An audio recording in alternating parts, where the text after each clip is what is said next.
Salut à tous, soyez les bienvenus sur la chaîne qui déboîte.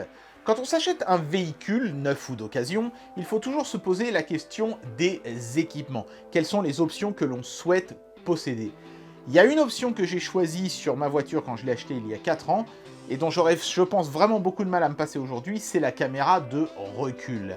C'est pratique, on se paye plus de bornes en béton ou de choses comme ça qui sont trop basses pour les voir dans le rétroviseur ou dans la lunette arrière.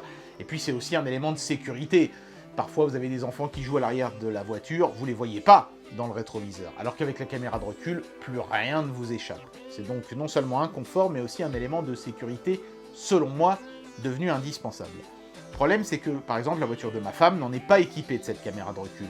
Et souvent, on pense que mettre une caméra de recul dans une voiture qui n'en est pas équipée, ça va être compliqué. Le constructeur de l'objet qu'on va tester aujourd'hui m'a assuré qu'avec cet objet-là, ça allait être beaucoup plus simple. Il s'agit d'un kit pour équiper n'importe quelle voiture d'une caméra de recul. Évidemment, ça veut dire mettre un écran à l'avant de la voiture et mettre une caméra à l'arrière et en plus à l'extérieur. Donc il va falloir faire passer des éléments de l'extérieur de la voiture vers l'intérieur. Est-ce que ça risque pas d'être un peu compliqué? Eh bien écoutez, on va voir. C'est parti pour le test. Bien, c'est parti pour le déboîtage du FX Digital Wireless Backup Camera Kit. Vous l'avez compris, le gros du test va consister à savoir s'il est simple d'installer ce produit dans sa voiture. Parce que la qualité du kit en lui-même, je ne me fais pas tellement de soucis. Il était quand même pas donné, une petite centaine d'euros. J'ai déjà un petit peu regardé de près les différents éléments à l'intérieur. Ça m'avait l'air sérieux. Mais après, la simplicité d'installation, ça en revanche, j'ai quelques doutes. Donc c'est vraiment là-dessus que je vais focaliser mon test. Donc le gros point vendeur de cet objet, c'est le côté wireless. C'est-à-dire que l'écran, on voit bien la petite antenne ici sur le dessus, et la caméra à l'arrière communiqueront entre eux sans fil. Il n'y aura pas besoin de tirer un câble dans tout l'habitacle de la bagnole. On installe le système à l'arrière, le système à l'avant, et les deux se débrouillent pour communiquer entre eux avec du 2,4 GHz. Voilà, il y a les caractéristiques techniques là-dessus, je ne suis même pas sûr. Je crois qu'elles sont marquées sur la notice. Donc on va tout de suite procéder au déboîtage. Hop, il y a l'URL du fabricant ici. Donc voilà la notice. Les caractéristiques techniques sont-elles indiquées? Je crois que oui. C'est tout en anglais? Non, même pas. Donc, si, c'est marqué quand même que c'est du 2,4 GHz ici sur la première page. Voilà, voilà, voilà. L'écran fait 5 pouces, mais sa définition n'est pas indiquée. Ils disent haute définition, donc ça devrait être au moins du 720p. En tout cas, l'image était claire et nette sur les petits essais que j'ai fait hors caméra. Donc, on verra ça dans un instant. Voilà donc l'écran qui est dans un bloc de mousse. Je vais commencer par tout déposer et on regardera ça dans le détail après. On a le câble pour brancher l'écran à l'allume-cigare, puisque c'est évidemment la prise la plus évidente à l'avant. On a un câble pour brancher la caméra arrière au feu de marche arrière. Et oui, parce que c'est le seul truc qui s'allume quand vous enclenchez votre marche arrière sur une voiture qui n'est pas équipée de caméra de recul, évidemment. Donc c'est une bonne idée.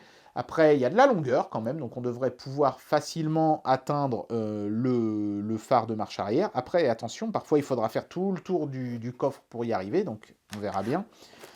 La caméra en elle-même, voilà, dans un plastique. Pareil, on va la regarder dans un instant en détail. La ventouse pour fixer l'écran sur le tableau de bord.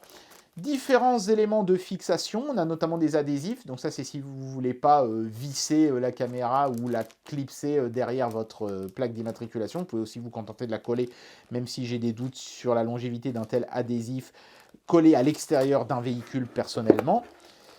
On a l'antenne pour le moniteur, voilà, qui est un petit machin en ferraille vraiment tout bête. Et puis, on a un deuxième kit de fixation, en plus de celui qui est déjà sur la caméra, vous voyez, qui est beaucoup plus large.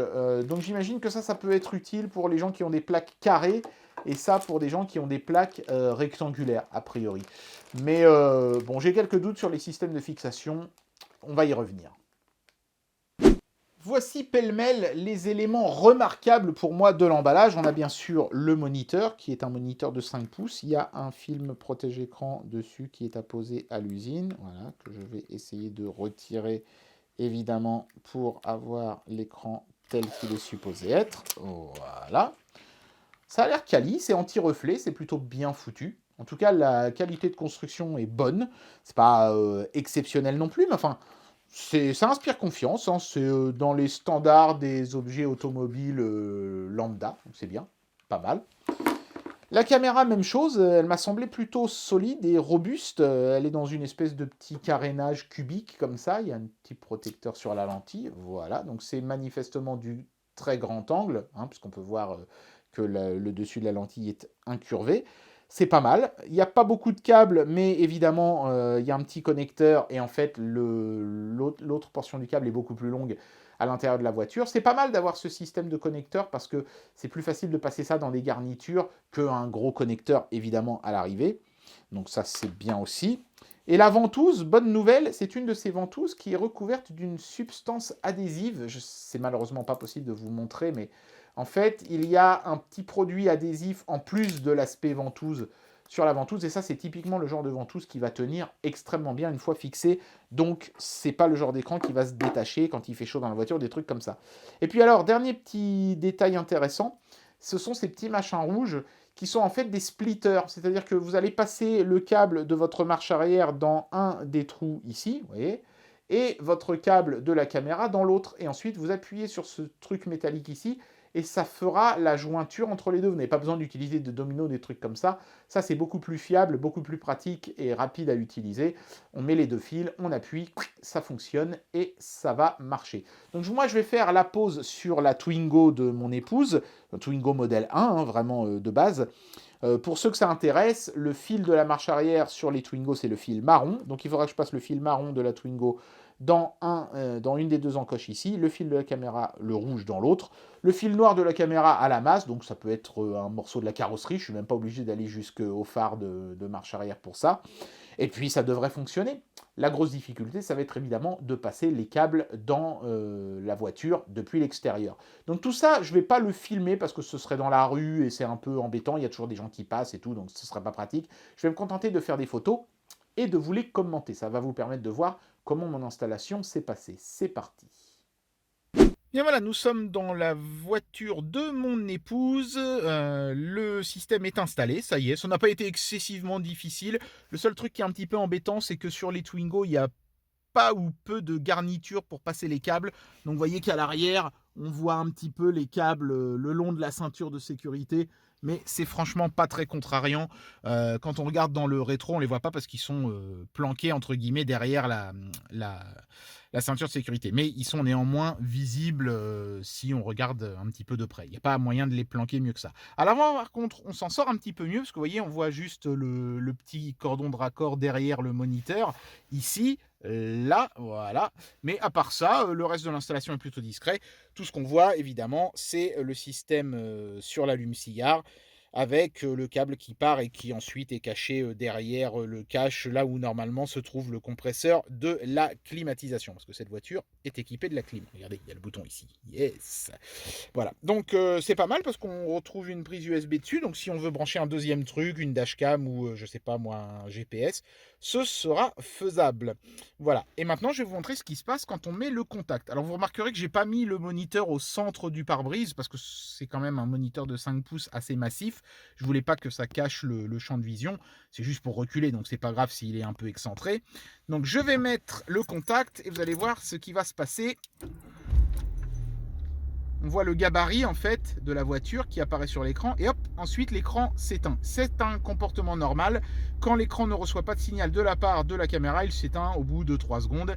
Maintenant, la question c'est combien de temps ça va mettre pour démarrer, pour afficher l'image de la caméra arrière quand j'enclenche la marche arrière. Alors le seul moyen pour moi de filmer ça, c'est de filmer à la verticale. Je sais que c'est pas bien, je m'en excuse par avance, mais c'est que comme ça que je peux vous mettre les deux dans le même champ de vision. Donc on va faire l'essai tout de suite. C'est parti. Voilà, donc là vous pouvez voir le levier de vitesse ici dans le bas de l'écran et donc l'écran ici en haut, le moniteur. Je vais enclencher la marche arrière et vous allez voir combien de temps ça met pour activer l'image. C'est très rapide. Tac. Voilà, ça met même pas 2 secondes. Donc c'est très bien parce que du coup, on n'est pas obligé d'attendre que le truc se mette en route pour pouvoir voir où est-ce qu'on va reculer. Voilà. Et on a une bonne vision, hein. L'angle de vue est très bon, hein. C'est un fish eye, donc on pourra clairement et nettement voir où est-ce qu'on recule. Et si je me remets au point mort,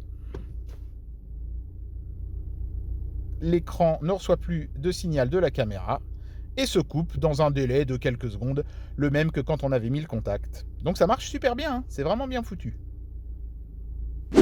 Bien, j'en arrive à la conclusion de cette vidéo et je vais vous donner mon avis sur ce produit. Alors, avant de parler de la qualité, parlons justement de cette fameuse facilité d'installation.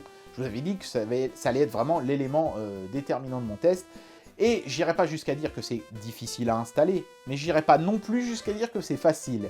Clairement, il faudra avoir quelques petites notions de bricolage et d'automobile pour vraiment s'en sortir avec un tel produit. En même temps, je pense que c'est la cible d'un tel produit, les gens comme ça, mais voilà, si vous êtes monsieur et madame tout le monde, que vous savez à peine vous servir d'une perceuse et que vous avez aucune idée de comment aller trifouiller dans les fils de votre voiture, laissez tomber, c'est pas un objet pour vous.